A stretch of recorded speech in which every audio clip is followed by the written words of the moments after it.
Hello and welcome to a Nerf Blaster paint job video on the channel. My name is Luke Triton and today I'm going to be showcasing the Swarmfire, now called Swampfire. So the story goes, when this came out, I unintentionally kept on calling this Swampfire. It was just a slip of the tongue. At the time I wasn't watching anything beyond Ben 10 Classic. I think Alien Force was still going at the time of this blaster's release. But now that I've got this again, I thought to myself, you know what? Swarmfire, Swampfire. I remember saying that as a kid. There is a Ben 10 alien called Swampfire. So, let's make this happen. It is a bit difficult to see and I do apologise for that. The lighting is just as bad as ever. And this isn't too exciting. I'm actually kind of disappointed in myself because I don't really know what else to do.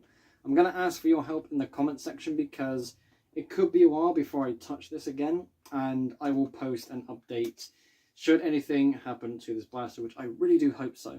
Internals are not going to be touched. This is just a paint job, so I'm going to kind of disassemble the blaster a little bit for the sake of making it easier to show things off. Making sure it doesn't fall over. There we go. So, basically, all of the yellow parts on this blaster have been spray painted in a dark green. And then they've gone over with a sort of mist detail with some black spray paint. And for the protective layer of lacquer on top as well, which is something I finally remembered to do when I went out earlier today to get some spray paint and finish this. I thought, yes, lacquer is something I need to get a hold of, and here we go.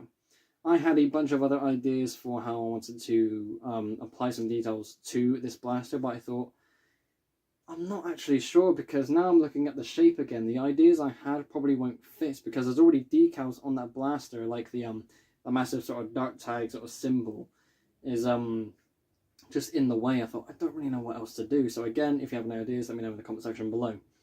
So these yellow spots are part of the yellow number and letter sheets I use for my Lego trains. It's something I haven't really touched for a long time, so I thought, you know what, let's see if I can get something done. And again, these small yellow dots here are one thing.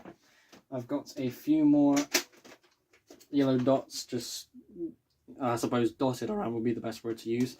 And I have written Swarmfire there along the top, because why not? Let's get the name on there somewhere. I was tempted to put Ultimate Swampfire, but Ultimate Swampfire's colours are different to normal Swampfires.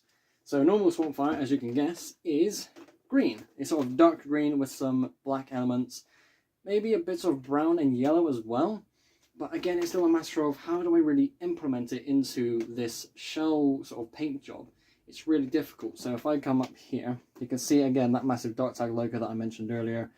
How do I cover that up? What colours do I use on that? I don't really want to use that as well because that's dark tag, not necessarily Swampfire. So, oh, goodness. Decisions, you know. There was this thing as well, and it's mirrored on the other side. There's that logo, and there is that thing as well. I also had another idea, which I ultimately backed out of because I don't really think it would work, is to have the Omnitrix logo, I suppose that way round, on there. Sounds pretty cool, and I thought, yeah, I can picture a way of making it work, but not by spray paint, which is what I would want to do for a nice clean look. I would have to try and figure out a way to disassemble the actual main blaster, which is something I couldn't do after taking off the shell pieces for the paint job. And that was a shame because I was genuinely really excited. I thought, yes, I can actually make it work. No, it turns out I can't. Damn it. So doing it by hand is not something I'm too keen on, but maybe again one day I'll give it a try. But I'd rather do this video now and show off what I have done instead of waiting forever and just not showing off anything at all. Even then, seeing this in dark green, I think looks really cool. The overall sort of darker mood of the blaster looks really cool. Bar the big old orange front piece, of course, but then again, I suppose that's like a health and safety concern. Keeping that orange, I suppose, would be good if I ever took this to a public Nerf battle. But just overall, look at that. That's really cool. I also learned mine is a blue trigger variant, as you can see there. By the way, it does still work. The on-off switch is over there. All the electronics perfectly fine. I'm not going to activate this for the sake of the video. It's just I don't want to make any more noise than I want to. So it does still work, but you're going to have to just take my word on that. And just, again, looking at that, God, it looks so different compared to the yellowy orange shell that it originally had. There's so much more I want to try and do with this blaster, but again, I'm very uncertain. The overall shape is not the issue, it's just the details that are on the side. Maybe I could do something along the top, but that's not really too keen, because if you look at it sideways, you're not going to see that up there. Even then, I have to tilt the blaster so you can see the name, and that's just a bit disappointing. But ultimately, I'm still glad I did this, because this was a lot of fun to do, something I've been waiting to do for a week now, believe it or not. So the day I record this is on a Saturday. The week that's just gone was boiling hot. I mean, like 28 degrees centigrade. It was stupid hot. You couldn't do anything. I don't want to spray paint outside in that heat, because I think the heat can affect the spray paint, and you know, I don't want to risk anything. So ultimately, there we go. Ultimate Swampfire League, I suppose, because Ultimate Swampfire was one of the... It was one of the first. It wasn't the first. Ultimate Humongosaur came first. Then there was Ultimate Swampfire. Yeah, it was that way round. But still, aha, look at this. It's so clean, I love it.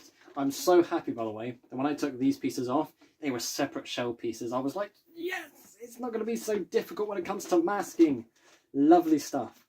I am very happy with how this is, but in the future I will come back to this and look for areas of improvement. One last time, if you have any ideas on how I could Swampfire this blaster even more when it comes to like shapes and details, please let me know in the comment section below. Thank you all ever so much for watching. Be sure to like and subscribe if you haven't already. It's hero time. May as well do that thing. Hero time!